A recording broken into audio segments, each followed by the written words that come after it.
നമസ്കാരം. നമ്മൾ കുടുംബസമേതം ഏതെങ്കിലും ഒരു ദിവസമെങ്കിലും ഫാസ്റ്റ് ഫുഡ് ഷോപ്പുകളിൽ പോയിട്ട് എന്തെങ്കിലും കഴിക്കാത്ത ദിവസങ്ങൾ, ഇനി അവിടെ പോയില്ല എന്നുണ്ടെങ്കിലും വല്ല ജ്യൂസോ അല്ലെങ്കിൽ അതുപോലെ KFC അങ്ങനെ ഏതെങ്കിലുമൊക്കെ സ്ഥലത്ത് പോയി ഫുഡ് കഴിക്കാത്തവരില്ല.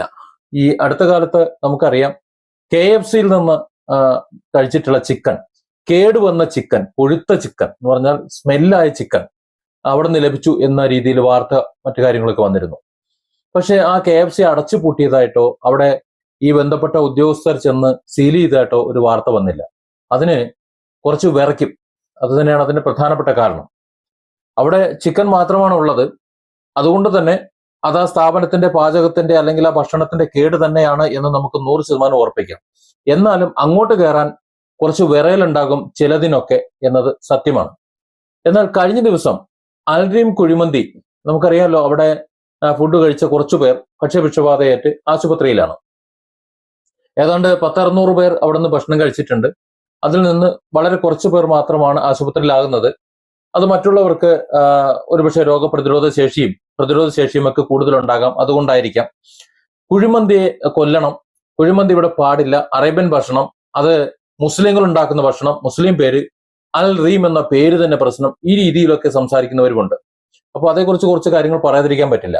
കഴിഞ്ഞ ദിവസം നമ്മുടെ ആരോഗ്യവകുപ്പിന്റെ പേരിൽ ഒരു വാർത്ത പുറത്തു വരുന്നത് കണ്ടു. ഇനി ആരോഗ്യവകുപ്പ് അറിഞ്ഞിട്ടാണോ അല്ലയോ എന്ന് എനിക്കറിയില്ല. ഈ അൽറീം കുഴിമന്തി ഷോപ്പിലുണ്ടായ ഈ ഒരു പ്രതിസന്ധി അല്ലെങ്കിൽ ഈ ഒരു ഭക്ഷ്യവിഷബാധകന്റെ പിന്നിൽ ചില ഗൂഢാലോചനകളും ഞാൻ സംശയിക്കുന്നുണ്ട്. അതിൽ ഒന്നാമത്തെ കാര്യം ഷിഗല്ലയാണ്. അവിടുന്ന് ഭക്ഷണം കഴിച്ചിട്ടുള്ള മന്തി കഴിച്ചിട്ടുള്ള കുറച്ചു പേരിൽ നിന്ന് ഷിഗല്ല പോസിറ്റീവായവരെ കണ്ടെത്തിയിട്ടുണ്ട്. 4 പേർ ഷിഗല്ല പോസിറ്റീവാണ്, ബാക്കിയുള്ളവരെ അങ്ങനെ ഒരു വാർത്ത വന്നു.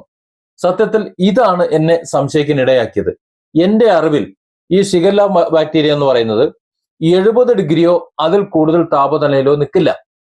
അതായത് ഏതൊരു പദാർത്ഥവും ഒരു 70 ഡിഗ്രി ചൂടാക്കി കഴിഞ്ഞാൽ ഷിഗല്ല ചാവും.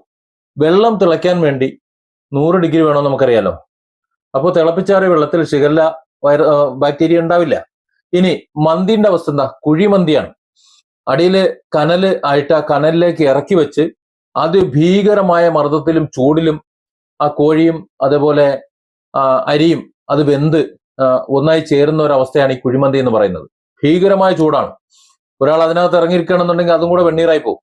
അപ്പൊ അത്തരത്തിലുള്ള ഒരു ഭീകരമായ ചൂടിൽ ഈ ഷിഗല്ല സുഖസുഭിക്ഷമായിട്ട് അവിടെ ഇരുന്നിട്ട് ഇവിടെ നിന്ന് ഭക്ഷണം കഴിച്ചവരുടെ ഉള്ളിലേക്ക് കയറിപ്പോയി എന്ന് പറയുന്നത്, അതായത് മന്തിയെ അതിന്റെ മണ്ടയിൽ എടുത്തു വെച്ചു കൊടുക്കുന്നത് ഗൂഢാലോചനയാണ് എന്നാണ് എനിക്ക് പറയാനുള്ളത്. അത് ഈ അൽറീമിനെ വെള്ളപൂശാൻ പറയുന്നതല്ല. കേരളത്തിൽ ഒരുപാട് മന്തി ഷോപ്പുകളുണ്ട്. കിച്ചണൊക്കെ വളരെ വൃത്തിയായിട്ടും വെടിപ്പായും തന്നെയാണ് അവർ കൊണ്ടു നടക്കുന്നത്. അങ്ങനെ അല്ലാതെ പറ്റില്ല. കാരണം ഇപ്പോൾ എല്ലാ മന്തി ഷോപ്പുകളിലും കഴിഞ്ഞ സർക്കാരിന്റെ കാലത്തും ഈ സർക്കാരിന്റെ കാലത്തും കൃത്യമായ പരിശോധനയുണ്ട്. ആഴ്ചയിൽ ഒരു വട്ടമെങ്കിലും ഇല്ലെങ്കിൽ മാസത്തിൽ ഒരു 2-3 വട്ടമെങ്കിലും ഒരു അറിയിപ്പും കൂടാതെ ഈ മന്തി ഷോപ്പുകളിൽ ആരോഗ്യവകുപ്പ്, അത് പിണറായി സർക്കാരിന്റെ കാലത്തും ഇപ്പോൾ VD സതീശന്റെ സർക്കാരിന്റെ കാലത്തും ഒക്കെ കൃത്യമായി പരിശോധന നടക്കുന്നുണ്ട്.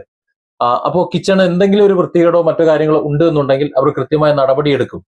മാത്രമല്ല, അത്രയും പണം ചെലവഴിച്ചുകൊണ്ട് അവർ നടപ്പിലാക്കുന്നത് കൊണ്ട്, ആ സ്ഥാപനം നടത്തിക്കൊണ്ട് പോകുന്നത് കൊണ്ട് അവർ അത് വൃത്തിയായി സംരക്ഷിച്ചു പോരുന്നുണ്ട്. എന്നാൽ അതേസമയം മറ്റ് ചില സ്ഥാപനങ്ങളുണ്ട്. ഇതുപോലുള്ള മന്തി ഷോപ്പുകളല്ല, സാധാരണ ചായക്കടകൾ പോലെയുള്ള അല്ലെങ്കിൽ ചെറുകിട ഹോട്ടൽ പോലെയുള്ള സ്ഥലങ്ങളിൽ ഈ ഹിന്ദിക്കാർ, ബംഗാളികൾ പണിക്ക് നിൽക്കുന്ന സ്ഥലങ്ങളിൽ അടുക്കളയിൽ പോയാൽ പറ്റത്തുള്ള സഹിക്കില്ല. നമുക്ക് അങ്ങോട്ട് പോയാൽ ഫുഡ് കഴിക്കാൻ തോന്നുകയില്ല. അത്രയും വൃത്തിഹീനമായ രീതിയിലാണ് അവിടെ ഭക്ഷണം ഉണ്ടാക്കുന്നത്. അവിടെ ആകട്ടെ ഒരാളും കയറി നോക്കേയില്ല. നല്ല വൃത്തിയുള്ള ബോർഡും നല്ല വൃത്തിയുള്ള രീതിയിൽ ഒരു എന്താ പറയുക ലോഗോയൊക്കെ വെച്ച് നല്ല രീതിയിൽ ഭക്ഷണം കഴിക്കണമെങ്കിൽ അവിടെ കയറി കഴിഞ്ഞാൽ കൂടുതൽ ചിക്കിളി തടയും എന്നതുകൊണ്ട് അങ്ങോട്ട് കയറാനാണ് ഈ ബന്ധപ്പെട്ട ഉദ്യോഗസ്ഥർക്ക് താല്പര്യമെന്ന് തോന്നുന്നു. ഇനി നമുക്ക് വിഷയത്തിലേക്ക് വരാം. കുഴിമന്തി കഴിച്ച് അവിടെ ആർക്കും ഭക്ഷ്യവിഷബാധ ഉണ്ടായിട്ടില്ല. ഇനി അഥവാ ഉണ്ടായിട്ടുണ്ടെങ്കിൽ ഞാൻ എന്റെ കഴിഞ്ഞ വീഡിയോയിൽ പറഞ്ഞതുപോലെ ചിക്കനാണ് പ്രശ്നം. കുഴിമന്തിയാണ് വിഷയമെങ്കിൽ അതിൽ ചിക്കനാണ് വിഷയം. അത് കാരണം ഞാൻ കേരളത്തിന്റെ വിവിധ ഭാഗങ്ങൾ, കാസർഗോഡ് മുതൽ തിരുവനന്തപുരം യാത്ര ചെയ്ത് ക്ലാസ്സുകൾ എടുക്കുകയും മറ്റു കാര്യങ്ങൾ പങ്കെടുക്കുകയും കൗൺസിലിങ്ങിന് ഇപ്പോഴും പോയിക്കൊണ്ടിരിക്കുന്ന ഒരാളാണ് ഞാൻ. എന്റെ വാഹനം അത്രത്തോളം സഞ്ചരിക്കുന്നുണ്ട്. അപ്പോൾ കിട്ടുന്ന നല്ല ഫാസ്റ്റ് ഫുഡ് കട കയറി എനിക്ക് ബീഫും കോഴിയും ഒക്കെ നല്ല ഇഷ്ടമാണ്. ഞാൻ നല്ലോണം അടിച്ച് കയറ്റാറുണ്ട്. പക്ഷെ ഈ കോഴി കഴിക്കുന്നതിന്റെ പിറ്റേ ദിവസം രാവിലെ മുതൽ നല്ല ശോധന അങ്ങോട്ട് തുടങ്ങും. എന്ന് പറഞ്ഞാൽ വയറ്റിന്ന് പോക്ക്. ഈ കോഴി കഴിക്കുന്നതിന് ശേഷം മാത്രമാണ് ഈ പ്രശ്നം ഉണ്ടാകുന്നത്. മറ്റു ഭക്ഷണങ്ങൾ കഴിക്കുമ്പോൾ ഇല്ല. ഞാൻ മനസ്സിലാക്കുന്നത് 40 ദിവസത്തെ വളർച്ചയാണ് നമ്മൾ കഴിക്കുന്ന കോഴിന്റെ ആകെ എന്ന് പറഞ്ഞാൽ. നമ്മുടെ വീട്ടിൽ വളർത്തുന്ന കോഴി ഒരു 2 കൊല്ലം നിന്നാൽ മാത്രമേ അത്ര ആവുള്ളൂ. മനസ്സിലാക്കണം. ഒരു 2 കൊല്ലത്തെ വളർച്ച ഇവിടെ ഒരു 40 ദിവസം കൊണ്ട് വളർത്തി അതിനെ നമുക്ക് കൊണ്ടുവന്ന് മാംസമാക്കി നമുക്ക് തരികയാണ്. പറയുന്നത് അത് കുഴപ്പമൊന്നുമില്ല, അത് നിയമപരിധിന്റെ ഉള്ളിലാണ്. നിയമപരിധിന്റെ ഉള്ളിൽ ഇനിയിപ്പോ എന്ത് വിഷം കൊടുത്തു കഴിഞ്ഞാൽ അത് വിഷം തന്നെ. ഈ വിഷം തീറ്റിക്കാൻ വേണ്ടി പരിധി ഉണ്ടാക്കിച്ചിട്ട് കാര്യമില്ല.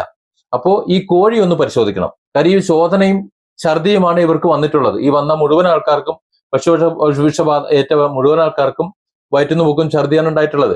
അപ്പോ ആ കോഴി ശരിക്കും വന്നിട്ടുള്ള ആ കോഴി എവിടെ നിന്നാണ് വന്നതെന്നും അത് ഏത് ഫാമിലെയാണെന്ന് മനസ്സിലാക്കിയിട്ട് അവിടെയുള്ള കോഴിയൊക്കെ പരിശോധിച്ചു കഴിഞ്ഞിട്ട് ഒന്ന് ചെക്ക് ചെയ്യണം. കാര്യം ഭക്ഷണ പദാർത്ഥം പാകം ചെയ്യാൻ വരുന്ന സാധനങ്ങൾ ശരിക്കും ഗുണമേന്മയുള്ളതാണ്, മായം ചേരാത്തതാണ് എന്ന് ഉറപ്പുവരുത്തണം. അവിടെയാണ് ഉറപ്പുവരുത്തേണ്ടത്.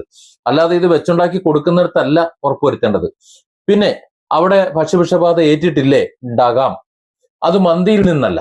അത് മന്തിയിൽ നിന്നല്ല എന്ന് പറയാൻ കാരണം മന്തിയിൽ ഈ ഷിഗല്ല ബാക്ടീരിയയോ അല്ലെങ്കിൽ മറ്റു കാര്യങ്ങളോ ഒന്നും ഉണ്ടാവില്ല. കാരണം അത്രത്തോളം ചൂടിലാണ് അത് ആയി വരുന്നത് എന്നതുകൊണ്ട് ഒരിക്കലും അങ്ങനെ ഉണ്ടാകാൻ ഒരു സാധ്യതയുമില്ല. പക്ഷേ അതിന്റെ കൂടെ കൊടുക്കുന്ന മറ്റു ചില സംഗതികളുണ്ട്. മയണൈസ് പോലുള്ള ചില സാധനങ്ങൾ, ഇത് അപകടകാരികളാണ്. ഇത് ഒരു പരിധിക്കപ്പുറം നമ്മൾ വെച്ചുകൊണ്ടിരിക്കുകയാണെങ്കിൽ അല്ലെങ്കിൽ അത് അതിന്റെ മേക്കിങ്ങിൽ കുറച്ച് പ്രശ്നമുണ്ടെങ്കിൽ ഒക്കെ വലിയ പ്രശ്നങ്ങൾ ഉണ്ടാക്കും. സത്യത്തിൽ ഈ മന്തി ഷോപ്പുകളിൽ ഈ മയണൈസ് എന്ന് പറയുന്ന ഒരു സാധനം എങ്ങനെയാണ് ഉണ്ടാക്കുന്നത് എന്ന് അത് ഈ അൽറീമിൽ മാത്രമല്ല എല്ലായിടത്തും പരിശോധിക്കണം. എങ്ങനെയാണ് അവർ ചെയ്യുന്നത് എന്ന് ലൈവായിട്ട് അവരെ കൊണ്ട് ഉണ്ടാക്കിക്കണം. എന്നിട്ട് അത് പരിശോധിക്കണം. അതുപോലെ ഈ മന്തി ഷോപ്പുകളിൽ ചെന്നിട്ട് അവിടെ നിന്ന് ഇതിനോടൊപ്പം കൂട്ടാൻ കൊടുക്കുന്ന തൊടുകറികളുണ്ട്. അതായത് ബന്ധപ്പെട്ട ഈ 70 ഡിഗ്രിയോ അല്ലെങ്കിൽ 100 ഡിഗ്രിയോ ചൂടാക്കാതെ അല്ലെങ്കിൽ ഒട്ടും തന്നെ ചൂടാക്കാതെ ഉണ്ടാക്കിയെടുക്കുന്ന ചില കൂട്ടുകറികൾ കൂടി ഇതിനോടൊപ്പം ചേർത്ത് കൊടുക്കുന്നുണ്ട്. അത്തരം കറികൾ, അത്തരം കൂട്ടുകളിലൂടെ വൈറസ് എന്നല്ല എല്ലാം പകരാൻ സാധ്യതയുണ്ട്. ആ ഒരു സാധ്യത നോക്കണം. സത്യത്തിൽ ഇവിടെ എന്താണ് സംഭവിച്ചെന്ന് 2-3 സാധ്യതകൾ ഞാൻ കാണുന്നുണ്ട്. ഒന്ന്, അട്ടിമറി. ഇന്ന് ഭക്ഷണ മേഖലയിൽ ഒരു സ്ഥാപനം മര്യാദയ്ക്ക് കയറി പോകുന്ന കണ്ടു കഴിഞ്ഞാൽ, ഈ അൽറീം എന്ന് പറയുന്നവർക്ക് ഈ ഒരു സ്ഥാപനം മാത്രമല്ല, ഒരുപാട് സ്ഥാപനങ്ങളുണ്ട്, ഒരുപാട് സ്ഥലത്ത് കച്ചവടമുണ്ട്. അപ്പോ ഒരു വിഭാഗത്തെ പൂട്ടിക്കാൻ വേണ്ടി മറ്റുള്ളവർ കാണിക്കുന്ന ഒരു കുൽസിത ശ്രമം ആകാനും മതി. അതുമാകാം. ഇനി അങ്ങനെ എന്തെങ്കിലും സംഭവിച്ചിട്ടുണ്ടോ, ഏതെങ്കിലും പണിക്കാരനെ സ്വാധീനിച്ചിട്ട് വല്ല അതിന്റെ കൂടെയുള്ള മയണൈസിലോ മറ്റോ എന്തെങ്കിലും ചേർത്തിട്ടുണ്ടോ, ഇതൊക്കെ ഒന്ന് അന്വേഷിക്കണം. എന്തെങ്കിലും ഒരു വിഷയം ഉണ്ടാകുമ്പോൾ ആ സ്ഥാപനത്തിനെതിരെ നടപടിയെടുത്ത് അതിനെ പൂട്ടി അതിന്റെ മുതലാളിമാർക്ക് കുറച്ച് ഫൈനും അങ്ങോട്ട് ഇട്ടുകൊടുത്തിട്ട് അങ്ങനെ അവസാനിപ്പിച്ചിട്ട് കാര്യമൊന്നുമില്ല. അവിടെ ഉത്തരവാദിത്വം തീരരുത്. ശരിക്ക് എന്താണ് സംഭവിച്ചതെന്ന് അന്വേഷിക്കണം. അന്വേഷിച്ചിട്ട് ഓരോ ഘട്ടവും പരിശോധിച്ചു കഴിഞ്ഞാൽ കൃത്യമായി കാര്യങ്ങൾ മനസ്സിലാക്കാൻ പറ്റും. പക്ഷെ അത്തരത്തിലുള്ള ഒരു മനസ്സിലാക്കലൊന്നും ഇവിടെ ഇല്ല. വേഗം അത് പൂട്ടി സീലും ചെയ്ത് ഫൈനും അടച്ച് അങ്ങ് കൈ കഴുകി നമ്മുടെ ഉത്തരവാദിത്വം തീർന്നു എന്ന ഒരു സർക്കാർ നിലപാടുണ്ടല്ലോ, അത് അവസാനിപ്പിക്കണം. ഇവിടെ എന്താണ് സംഭവിച്ചതെന്ന് അറിയണം. എന്നാൽ മാത്രമേ അത് ആവർത്തിക്കാതിരിക്കുള്ളൂ. അല്ല എന്നുണ്ടെങ്കിൽ ഇനിയും അവിടെ മന്തി ഉണ്ടാക്കും. അത് കഴിഞ്ഞിട്ട് അതിന്റെ കൂടെ ഈ പ്രശ്നം ഉണ്ടായി എന്ന് പറയുന്ന ഷിഗല്ല അടക്കം വന്നിരുന്നു എന്ന് പറയുന്ന അല്ലെങ്കിൽ ഇൻഫെക്ഷൻ വന്നിട്ടുള്ള അതുപോലെ മറ്റു കാര്യങ്ങൾക്ക് വന്നിട്ടുള്ള തൊടുകറികൾ, ആ തൊടുകറികൾ വീണ്ടും അതുപോലെ തന്നെ ഉണ്ടാക്കും. കാരണം ഷെഫ് ഒന്ന് തന്നെ ആയിരിക്കുമല്ലോ. കാരണം ഇത് മുടങ്ങാതെ അവിടെ നിന്ന് കഴിക്കുന്നവരുണ്ട്.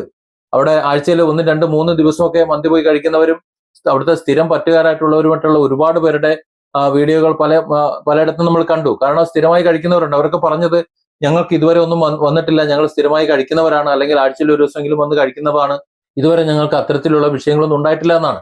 അതിനർത്ഥം ഈ ഒരു തവണയാണ് ഇത് വന്നത് എന്നാണ്. അങ്ങനെ ഒരു തവണ വന്നിട്ടുണ്ടെങ്കിൽ ഞാൻ കാണുന്ന സാധ്യത ഒന്ന് കോഴിയാണ്. കാര്യം കോഴിയിൽ ചേർക്കുന്ന കെമിക്കലുകൾ ഇപ്പോൾ വില കൂടുതലാണ്, വളരെ വില കൂടുതലാണ് കോഴിക്ക്. ഇത്രയധികം വില കൂടി നിൽക്കുന്ന സമയത്ത് തൂക്കം കൂടാനോ അല്ലെങ്കിൽ കൂടുതൽ ദിവസം നിൽക്കാനോ ഒക്കെയുള്ള വിക്രസുകൾ കാണിച്ചിട്ടുണ്ടാവും. കാരണം ഭക്ഷണം എന്ന് പറയുന്നത് നമുക്ക് കിട്ടുന്നത് മുഴുവൻ മായം കലർന്നതാ. ആ മായം കലർന്നതാണ് നമ്മൾ ഭക്ഷണം ഉണ്ടാക്കി കഴിക്കുന്നത്. സ്വാഭാവികമായും ആ മായം, ആ കെമിക്കൽ അത് നമ്മുടെ ഉള്ളിലേക്ക് പോകുന്നുണ്ട്. അതും വലിയ പ്രശ്നം ഉണ്ടാക്കും. ഇനി അങ്ങനെ വന്നതാണോ എന്ന് അറിയണം. അങ്ങനെയാണെങ്കിൽ ആ ഹോട്ടലുകാരല്ല ഉത്തരവാദി. അവർ വെച്ചുണ്ടാക്കി കൊടുക്കുന്നത് ഓരോ കോഴിയുടെ ഓരോ കഷ്ണം എടുത്തുകൊണ്ട് ലാബ് ടെസ്റ്റ് നടത്തിയിട്ട് വെച്ചുണ്ടാക്കാൻ കഴിയില്ല. റിസൾട്ട് വരുമ്പോഴേക്കും കോഴി കേടുവന്നിട്ടുണ്ടാവും. അതാണ് നിലവിലെ അവസ്ഥ. അപ്പോൾ ആ ഒരു കാര്യം കൂടെ നമ്മളൊന്ന് നോക്കണം. ഇവിടെ ഈ തൊടുകറികൾക്ക് വരാൻ സാധ്യത ഉണ്ട്. കാരണം ഇതിനു മുമ്പും അൽഫാം അതുപോലെ ഷവർമ ഇതിന്റെയൊക്കെ മയോണൈസ് പ്രശ്നം ഉണ്ടായതായിട്ട് നമ്മൾ കേരളത്തിൽ പല റിപ്പോർട്ടുകളും വന്നിട്ടുണ്ട്. അപ്പൊ ഈ മയോണൈസ് എന്ന് പറയുന്നത് ഉണ്ടാക്കുന്ന പല രീതിയിൽ ഉണ്ടാക്കുന്നുണ്ട്. ചിലർ പറയുന്നുണ്ട് മുട്ട കൊണ്ട് ഉണ്ടാക്കുന്നു, പാമോയിൽ കൊണ്ട് ഉണ്ടാക്കുന്നു എന്ന് പറയുന്നുണ്ട്, പിന്നെ വെളുത്തുള്ളി ഉണ്ടാക്കുന്നു എന്ന് പറയുന്നത്, എന്തൊക്കെയോ പറയുന്നുണ്ട്. ഇത് ഉണ്ടാക്കുന്ന എനിക്കറിയില്ല, ഞാൻ സാധനം ഉപയോഗിക്കാറുമില്ല. അതുകൊണ്ട് തന്നെ ഇന്ന് വരെ ഞാൻ കേരളത്തിലെ അങ്ങോളം ഇങ്ങോളം ഉള്ള മന്തി ഷോപ്പുകളിലും ഇതുപോലുള്ള ഫാസ്റ്റ് ഫുഡ് ഷോപ്പുകളിലും എല്ലാം കയറി മയോണൈസ് ഒഴികെ ബാക്കിയെല്ലാം കഴിച്ചിട്ടുണ്ട്. അതുകൊണ്ട് ഭീകരമായ പ്രശ്നങ്ങളൊന്നും ഇതിൽ വന്നിട്ടില്ല. മുമ്പ് ഒരു ഹോട്ടലിൽ ഇതുപോലെ ഷവർമ കഴിച്ചിട്ട് ഭക്ഷ്യവിഷബാധ കുറെ ആൾക്കാർ ആശുപത്രിയിൽ എന്ന് പറഞ്ഞ ആ ഹോട്ടലിൽ നിന്ന് അല്ല ആ ഒരു ഔട്ട്ലെറ്റിൽ നിന്ന് അന്നേ ദിവസം ഷവർമ കഴിച്ച ആളാണ് ഞാൻ. പക്ഷെ ഞാൻ ആ ഷവർമയ്ക്കൊപ്പം ഞാൻ മയോണൈസ് കഴിച്ചിരുന്നില്ല. അതുകൊണ്ട് തന്നെ എനിക്ക് പ്രശ്നമൊന്നും ഉണ്ടായില്ല. പക്ഷെ ചിക്കൻ അത് കഴിക്കുമ്പോൾ എല്ലാ ദിവസവും ഉണ്ടാകുന്നത് പോലെയുള്ള ഒരു മോഷൻ 1-2 തവണ പിറ്റേന്ന് നേരം വെളുക്കുമ്പോൾ ഒന്നും പോകും. അത് ഇപ്പോഴും പോകുന്നുണ്ട്, എപ്പോഴും പോകുന്നുണ്ട്. സ്ഥിരമായത് കൊണ്ട് അത് മൈൻഡ് ചെയ്യുന്നില്ല എന്ന് മാത്രമേ ഉള്ളൂ. സത്യത്തിൽ കച്ചവടങ്ങൾ കൂട്ടാനല്ല ഇവിടെ ശ്രമിക്കേണ്ടത്. ഇപ്പോ അൽറീം കുഴിമന്തിക്കെതിരെ ഒരു ക്യാമ്പയിൻ തന്നെ നടക്കുന്നുണ്ട്.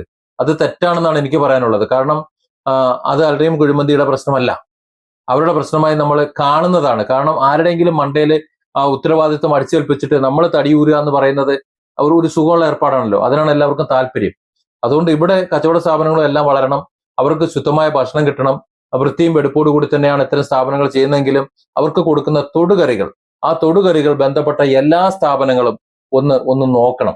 എങ്ങനെയാണ് തങ്ങൾ ഉണ്ടാക്കുന്നത്, ആ ഉണ്ടാക്കുന്ന രീതിക്ക് എന്തെങ്കിലും പ്രശ്നങ്ങളുണ്ടോ, അത് കഴിച്ചാൽ ആർക്കെങ്കിലും പ്രശ്നമുണ്ടോ, ഇനി അതല്ലെങ്കിൽ മറ്റെന്തെങ്കിലും വിഷയങ്ങൾ വരാനുണ്ടെങ്കിൽ അത് മാറ്റാൻ നമ്മൾ എന്താണ് ചെയ്യേണ്ടത്, അങ്ങനെ ചെയ്യാതിരിക്കാൻ എന്താ ചെയ്യേണ്ടത്, അത്തരം കാര്യങ്ങൾ എല്ലാ ഹോട്ടലുകളും എല്ലാ ഫാസ്റ്റ് ഫുഡ് സംവിധാനങ്ങളും പരിശോധിക്കേണ്ടത് നല്ലതാണ്. അവരെ കിച്ചൺ നന്നായിരുന്നിട്ടോ അല്ലെങ്കിൽ എല്ലാ ഭാഗം വൃത്തിയായിട്ടോ എല്ലാം ക്ലീൻ ആയിട്ട് കൊണ്ടു നടന്നിട്ടോ ഒന്നും കാര്യമില്ല.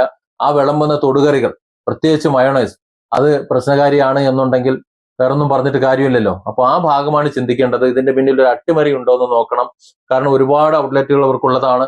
ഇവരെ തകർക്കാൻ വേണ്ടി ആരെങ്കിലും ശ്രമിച്ചതാണോ, ഇനി അതല്ല അവർ കൊടുത്തിട്ടുള്ള തൊടുകറികളിലെ വിഷയമാണ് എന്നുണ്ടെങ്കിൽ അതും പരിശോധിക്കപ്പെട്ടിട്ട് എവിടെയാണത് വിഷയം എന്ന് കണ്ടെത്തിയിട്ട് ആ കണ്ടെത്തിയ കാര്യങ്ങൾ കേരളത്തിലെ മുഴുവൻ ഫാസ്റ്റ് ഫുഡ് വിതരണം ചെയ്യുന്ന മുഴുവൻ ഹോട്ടലുകൾക്കും അത് മുഴുവൻ റെസ്റ്റോറന്റുകൾക്കും അത് ബാധകമാക്കണം. എല്ലാവർക്കും അത് ബാധകമാക്കി അവർക്കൊരു അവയർനെസ് കൊടുക്കണം. ആ രീതിയിൽ അവരോട് ചെയ്യാൻ പറയണം. അതായത് നല്ല ഭക്ഷണം, ഈ ഭക്ഷണം നിരോധിക്കലല്ല ഇവിടെ വേണ്ടത്. ആ ഭക്ഷണം നന്നായി കൊടുക്കാൻ വേണ്ടി എങ്ങനെ കൊടുക്കണമെന്ന് കണ്ടെത്തിയിട്ട് അതിനുള്ള മാർഗനിർദ്ദേശങ്ങൾ കൊടുക്കുകയാണ് സത്യത്തിൽ വേണ്ടത്. Different angles. Don't forget to subscribe and support this channel.